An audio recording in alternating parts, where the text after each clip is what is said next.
حضرت امام حسین رضی اللہ تعالیٰ عنہ اور ان کے جو رفقا ہیں ان کی جانب سے صبر و تحمل کا جو انداز اپنایا گیا کہ خیموں کے باہر لاشیں ہی لاشیں موجود ہیں،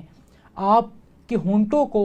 پانی تک میسر نہیں ہے، اور یہ تمام تر چیزیں ہیں، اور اتنا سخت ایک انداز اپنایا گیا، اس کے باوجود آپ نے ایک ایسے صبر کی مثال قائم کی جو رہتی دنیا تک ہم نہیں دیکھ پائیں گے۔ آج کی دنیا میں ہم دیکھتے ہیں کہ آج کا جو نوجوان ہے یا آج کا جو مسلمان ہے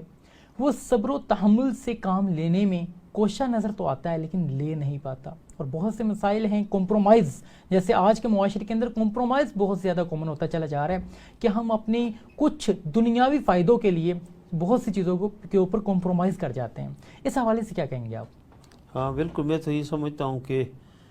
صبر تو ایک بہت بنیادی چیز ہے۔ بے شک ہمارے معاشرے میں واقعی صبر بالکل ختم ہو رہا ہے،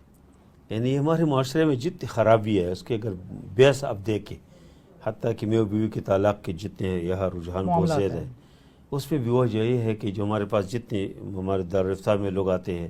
وہ کہتے ہیں بہت غصے میں آ گیا جی میں نے یہ کام کیا، تھوڑی سی بے صبری سے ہے، حتیٰ کہ قتل کے اوپر لوگ آمادہ ہو جاتے۔ تو امام حسین رضی اللہ عنہ کا یہ جو واقعہ ہے اس میں صبر کی بہت بنیادی ہمارے لیے ایک نمونہ ہے